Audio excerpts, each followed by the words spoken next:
from. A recent IFO survey found that nearly half of German industrial companies now rely on significant inputs from China. That is the reality, no? I mean, it's a market and a sourcing, a source that you can't do without. Well, sourcing is interesting. In the first 8 months, China was shipping 4.1 million 40-feet containers into Europe. China is heavily dependent on the European market. Their own consumer is keeping their wallets shut, and we have 60 million jobs in China dependent on the European consumer.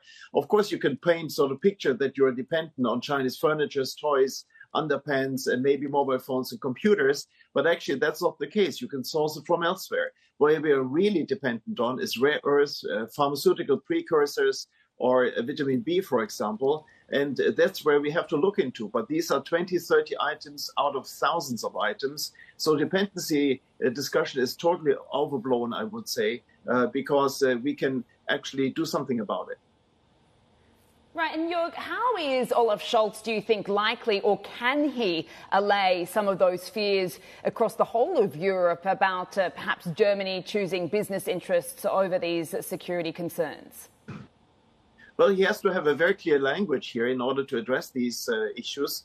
For him, it's important to meet Xi Jinping because he is new in the office. He has never met Xi Jinping as chancellor, and it's very important to do it now because Xi Jinping has established a new 5-year team and is in office. Clearly, why not asking him right away about his opinion on several contagious issues? So in a way, it's very important. The timing was good, and the fact that he has decided to come before Bali. Both gentlemen meet again in about 10 days in his speed dating in Bali at G20. From an optics point of view, how controversial is this trip, Joerg? Because there is a perception, especially amongst the Green Party in Germany, that Olaf Scholz is visiting what is and what has been a Russia ally. Well, they're not an ally. They're aligned with Russia. And I think what keeps them together, Russia and China, is more the anti-Americanism than common ground for many other areas. China is far more rational and focused on the economy, I would say.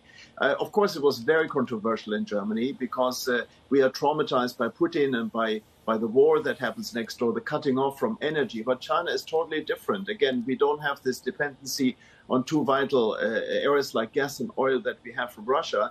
And we have a partner that actually has invested a lot in our economy, for example, batteries in East Germany. And so in a way, we are as the European Union policy says, we are partners, competitors, and rivals. And rivals means that you have to figure out how you're going to be better. Hi, I'm Emily Tan, and thanks for watching CNBC. You can check out more of our videos by clicking on the boxes on the screen. And don't forget to subscribe to the channel for more. Thanks for watching.